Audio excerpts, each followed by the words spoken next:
Blog Talk Radio.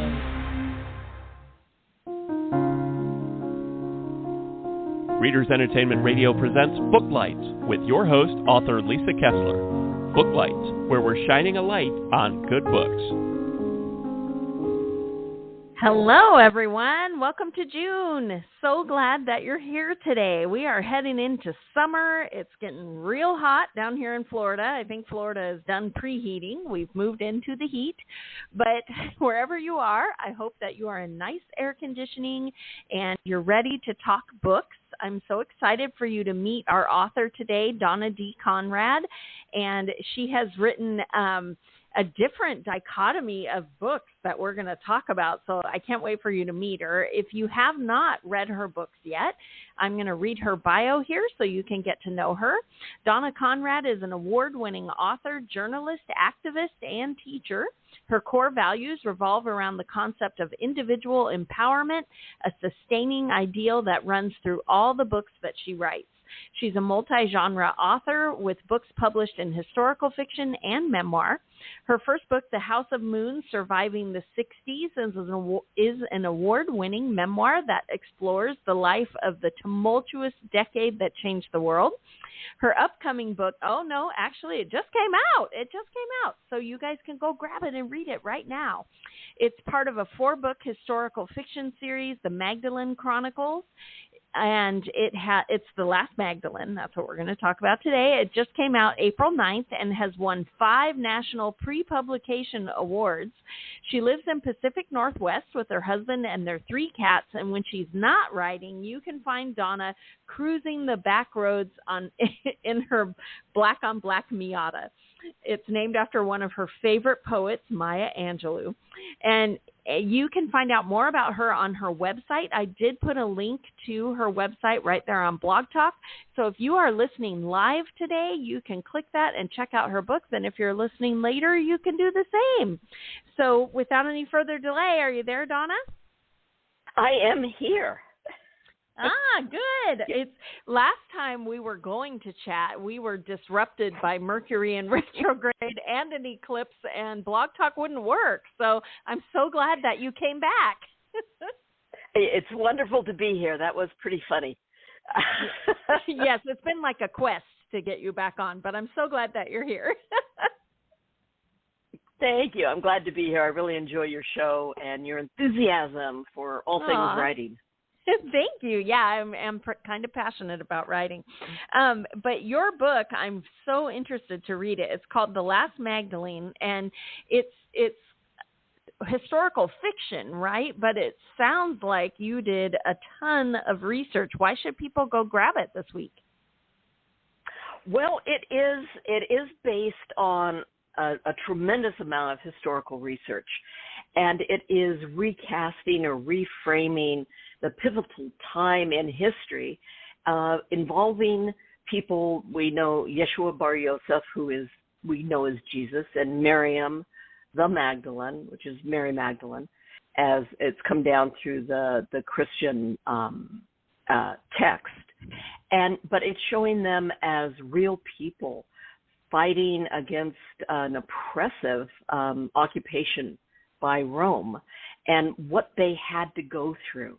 So I've really nailed down all of, their foods, the way they would live, the way they would travel, all of these things. But as I say, it's based heavily in history, but it is fiction.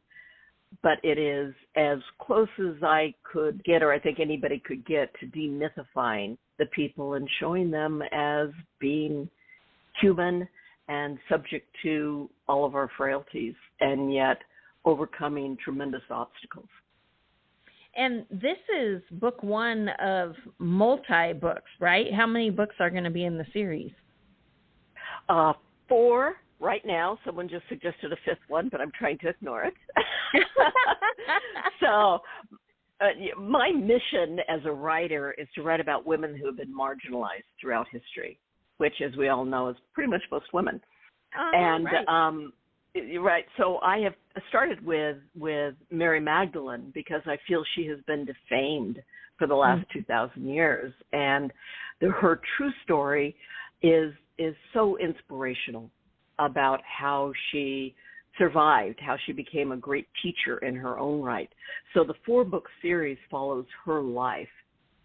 And the next book, which I'm writing right now, The Lost and the Holy, takes place after the crucifixion. Spoiler alert, yes, that does happen in the book.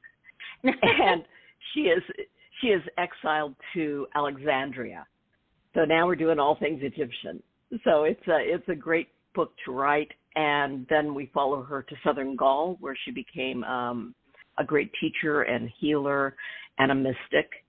And then book 4 is going to be from her daughter's perspective. And so it's going to be kind of a retrospective of what happened from somebody's completely different point of view. Oh, nice. And is this going to be, now the name of the book just fled out of my head, but is her daughter going to be her and Jesus, like the you have to read the book to find that out. Okay, no spoilers. Okay. I mean, I'll spoil it that there is a crucifixion in it, which is pretty gruesome. But yeah, her daughter is Sarah, and so the 4th book in the series is called The Song of Sarah. Oh, and, okay. Yeah.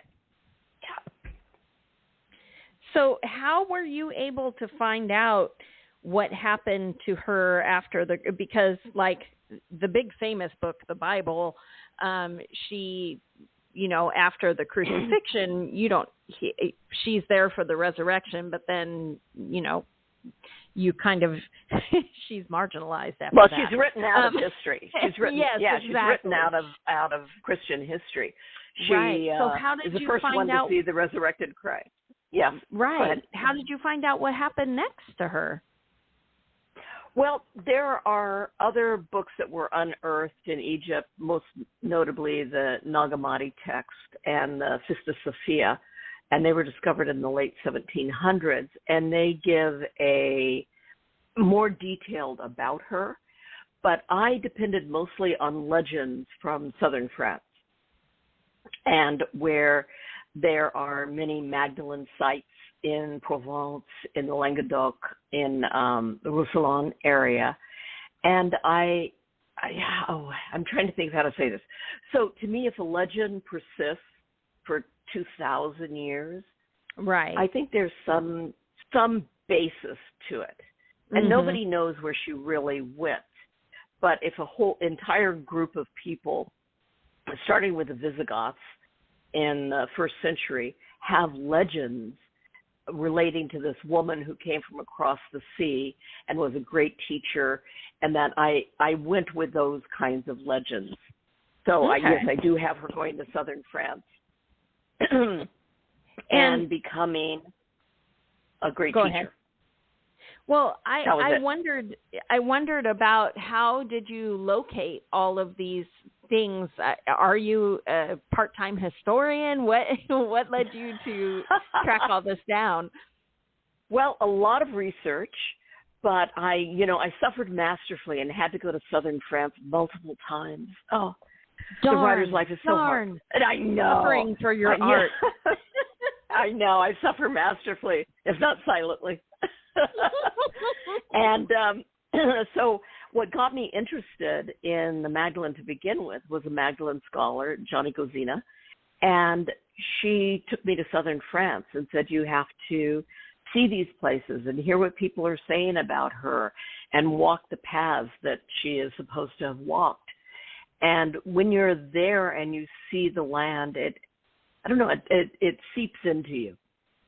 And it made a believer out of me that she actually went there, because Gaul, which is what it was called at that time, was the place of exile for any Judeans, anybody that pissed off Rome, which was a lot of people, and even Herod Antipas was exiled to Lyon at the time. And so it was fitting that she would have gone there, and that there was a big Hebraic community there that actually flourished in the Middle Ages in Narbonne. And so it all made sense to me. And so walking to places, talking to a lot of Magdalene historians like Margaret Starbird and other people in Pagel's books, all of these led me to this, creating this storyline for her. And this is something that I don't know if people know. I'm going to ask anyway. In the Bible, it makes it sound like Mary Magdalene, like that's her last name. But you obviously, yes. it's a job title, or what is it really? It's an honorific. Let's make it that way. Okay. And the thing is, they also say Mary of Magdala, but the town of Magdala did not exist in the first century. So saying somebody came from a town that didn't exist is a bit ludicrous. So that doesn't work. And in the original Aramaic, she's either called Mary Magdalene or she's called Miriam the Magdalene. And if we think we know now because of writers that the title Merlin, it was a title. I mean, the chief druid who was famous with King Arthur, his name wasn't Merlin. It was the title. He was the Merlin. Gotcha. Exactly. And so Taliesin, I think, is what he was called, the one who served King Arthur. So at this time and place, Magda in Hebrew means exalted or tower. And so you have a woman who is mentioned first above all other women in all the canonical Gospels. She is present in most of the pivotal events during this time. And she is mentioned more often than even the apostles. So she's got a place of standing. So she has a place of standing. That means she was someone of note. And so I have her being the Magdalene, which would be the high priestess of the goddess Ashara. And there's ample archaeological evidence that the goddess Ashara was still being worshipped, kind of covertly. Okay. Not in the big open, but kind of don't ask, don't tell type of things in the Second Temple period. And one of the lines I have in the book that the Magdalene says is that when babes are hard to birth, it's a priestess a woman calls, not a priest. And so they were midwives, they were healers, they were wise women. And I think at this time, after the destruction of the temple in 70, we have no more archaeological signs that Ashara was. So I'm framing this as the time when kind of the perfect storm, and it eradicated the worship of the goddess in Judea. That's fascinating. Not that I'm hitting big subjects. Right, yeah. Well, I love the that particular time period where, the shift from like paganism where women giving birth is they have the power, and shifting that to a patriarch system where women, were the first sin and and they brought men out of the garden and all this kind of stuff is fascinating to me, how that shift, happened. And this sounds like you really dug into that. Oh, that was the basis of it. How did we come from women being honored as life givers, as healers, as having a intrinsic connection to the feminine aspect of divinity, which is life-giving. It's not the warrior, everything's wrong, masculine side. Not that men are like that, but that the male deities tend to be less caring for day-to-day life events, and the female is. And how did we get from that to, you're right, everything being, the woman's fault? And, exactly. And it's, I wanted to explore how that happened, and a lot of that happened when Rome expanded and took over the Mediterranean basin. We see systematically matriarchal societies. You look at like Cleopatra, who was ruling. You look at Alexandria Salome, who ruled in Judea. And then you're not seeing women rulers after Rome expands. So, as I say, if there's an antagonist in this book other than Herod Antipas, it's Rome and the patriarchal system that just slammed down on free expression. Right. And then as Christianity became a religion and started to spread, it kind of continued that spiritually, you know. Well, exactly. And to me, they took all of the control elements of any type of religion, any kind of dogma, any kind of ruling class, and made it so that there were rules. There were things that you had to do, and if you didn't follow exactly, you were wrong. And this came about because the people ruling were emperors. And number one, Constantine. You know, so it's very convenient to have one emperor, one god, and that was it. And if you didn't believe it, you're wrong. You know, and you're dead, basically. You know, so the first thing they say of any cult, here I go, I'm getting into it, any cult, is that the first thing you convince people of is that everybody else is lying. You're the only one that's telling the truth. Mm-hmm. Yeah, true. And so that's, yeah. Well, for our listeners who love to add to their to-be-read lists, and I don't know if you've read this book, but this topic, because I'm so fascinated with that time period, there was a great book, and it was another historical fiction, but it reads like you're reading, you know, someone's life story, but it was fantastic. But it's called The Pagan Nun. And I haven't heard of it. Oh, go check it out. It's so good. But it's The Pagan Nun, and it happens over in the UK, but it's that time period where Christianity is just starting to spread out, and you're not allowed to be pagan anymore. And this woman gets basically told you can be a nun or you can be dead. What do you want? And so she chooses to be alive, and now she's a nun, and she's learning all of these sacraments that they are doing, but she's also secretly still healing people with herbs and you know, doing these things that she has always done to help women and things like that. And it was a really interesting picture of how it happens bit by bit, you know. and absolutely, it sounds kind of like Mists of Avalon, which, you know, was one of the first ones re-exploring and redefining that, where Morgaine was still pagan. Right. And he was the first king that was Christian and pagan or something. Exactly. Right. Exactly. And so it recast the whole Arthurian legend, and kind of it influenced me in wanting to retell a story we've been told for 2,000 years from a male perspective, and recast it from the woman that's been villainized.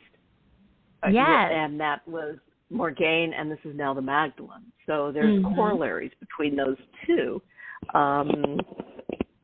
in that she's pivotal to this time, and she's the one that took all the blame. Right. And got written out of history. Like you say, she sees the risen Christ, and then she disappears. Right. Yeah. And then that's enough from her. Exactly. Go sit in the corner, be quiet. well, and then when they were recovering all the books of the Bible that the Nicene, you know, where the editors decided this book's important, this book is not, and her book got edited right out. Absolutely, and that's how we know about them. Because they destroyed most of the books, but we have references in the first century about somebody having this heretical text, and we don't have the heretical text, and it's like, okay. Then the Nag Hammadi codices were discovered in Egypt, and they had some of the books. They had the Book of Mary, they had the Book of Philip and Thomas, and there's even a Book of Judas. And so we're discovering these ancient Coptic Gospels that were hidden away. And that's where we're getting a more rounded view. Because they just decided that doesn't serve our purpose. So goodbye. Exactly. And if you look at the purpose in the early part, was to control, was to say, we're the right way, you're the wrong way. And to me, how a loving, kind, sensitive, caring rabbi from Galilee, and his words, which were always love one another, right? Be kind, be inclusive, be caring, go out of your way to offer a hand to somebody who's fallen, has turned into such an exclusive, mean-spirited, how it got twisted, it still amazes me, because if you just go back to basic Christian values, it's not what we have. There's no hate in it. There's no place for hate. Yeah, it's God is love. So exactly. God is love, and you help your neighbor. You welcome someone who's a foreigner in a foreign land, and you help them, and you take them in. You don't exclude them, and you don't kill somebody because they don't believe what you believe. Exactly. No, exactly. Well, I wanted to ask I'm not going to get controversial. Nah, we can be controversial. It's fine. But I did want to ask you about your memoir called The House of Moon is actually about your life in the 60s, which probably, I'm guessing, I have not read it yet, but I'm guessing is not very religious. So how did you go from this memoir about rock stars in the 60s to all the way to Mary Magdalene? How did this happen? Well, how it really happened was I started writing The Last Magdalene. And I felt that, how can I say this? I wasn't getting down deep to, I now teach a class called Writing Real, Writing Raw. And it's just getting down to emotional contact. And I felt I wasn't getting that. And someone at a Thanksgiving dinner found out that I knew Jim Morrison and Jimi Hendrix. And he said, you lived history. And he said, no, you are history. And someone else said, why don't you write about your life instead of something about 2,000 years ago? Oh. And I stopped and I thought about it. I thought, I also am a woman that was marginalized. In the 60s, women had no voice. And I thought it was a really good match. And by writing that book and by being so open and so vulnerable, I was able to write The Last Magdalene because it's the same story. If you think about it, women at this time in first century Judea were being silenced. They were having rights taken away. They were losing their voices. And so it's a similar theme. And if the other connection between the two is that Galilee was this hotbed. It was kind of the Berkeley of the Middle East. And it's where all the rebellions against Rome, against Greece, they all came out of there. And these guys were incredible freedom fighters.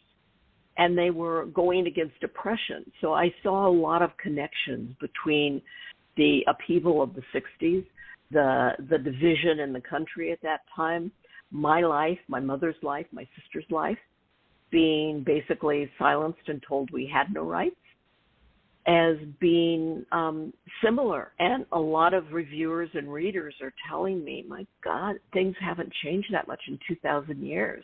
We're still going through this. Right. Yeah. So that's how I connected think about the two.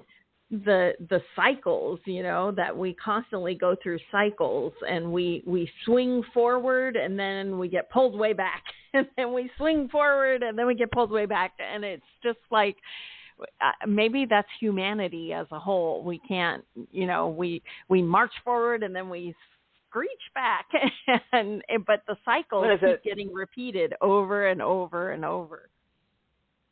Well, and I think it's important for people in general to look at these cycles and to not lose hope, and to say right now we're going into a very conservative, very restrictive, very exclusive time where people want to rule other people's lives. And if we act in an intelligent, passionate, constructive manner, that can change. But if we just sit back and do nothing, then the exclusion, the people who want to control everything, win. Right. So, that's what happened in the 60s. I think it needs to happen now. And it's what happened back in first century when Rome took over. It took a lot longer to get rid of Rome. Right. I think we're still kind of in Roman times now. But yeah, so one led to the other. But my story in House of the Moon is very dark, very gritty. There are, I was asked at one time, are there any trigger warnings? And I said, there's every trigger warning. I mean, life in the 60s was not easy for women. Mm-hmm. And but it's. Oh, are you? Go ahead. I didn't mean to interrupt you. So, are you working on the next Magdalene? What's next for you?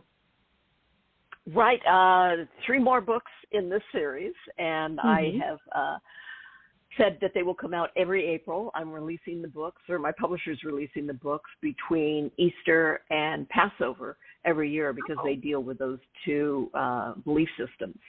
And so the next book, like I say, will take place in Alexandria, and the following one in Southern Gaul. And so, yes, over the next 3 years, there'll be 3 books. I love it. And then I'll be locked away. And then you're going to rest. So what's the name of the next book? The Lost and the Holy. Oh, like it. So, and then one other thing we pre-order yet? No, not yet. It's not finished yet. I need to have it to my editor in July, the 1st of July. So, oh my gosh, hoping. soon. Soon. And that's for people to realize. I mean, to have this launched in April, it's got to be finished in July. Mm-hmm. Right. So it's that. But the one other thing I wanted to mention, very exciting, we just finished the audiobook of The Last Magdalene. And the narrator, Marnie Scher from Sweet Tone Sound, has done an incredible job. Oh, everybody is going to love the Magdalene's narrative voice. She is just so talented. And that will come out in July. Oh, yay. Okay. So in July, we'll have the audiobook. I love listening to audiobooks. I used to think that, why would I want someone to read me a book? And then when my books came out audio, I was like, well, I guess I should listen before I tell people to get them. And I listened and I was like, what? And they bring a whole different, it's almost like a movie for your head because they act out all the voices. And oh my gosh, it is not the librarian reading you the book of the week. It's fantastic. Exactly. So definitely go get the audiobook. It is incredible. And if people want to know more about where I'm going to be teaching or my books, you can always please go to donnaconrad.com. And if you enroll, you'll get a special code that will allow you the lost chapters from House of the Moon, which are the chapters that didn't make it in the book but are still among my favorites. Oh, my gosh.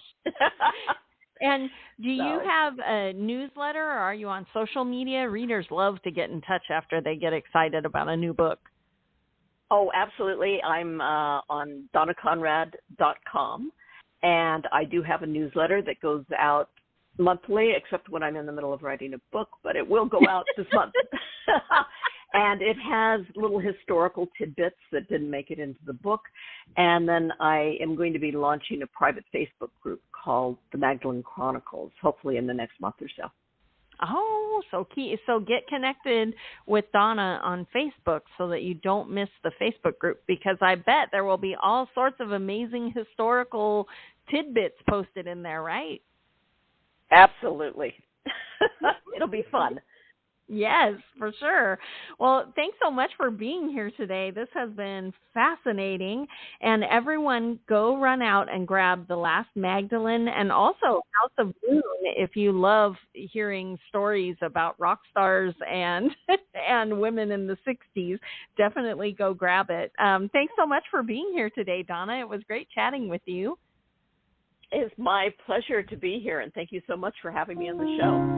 Thank you. Thanks for joining us on Booklights. Be sure to connect with us at www.readersentertainment.com for articles, blogs, videos, and podcasts that matter to readers.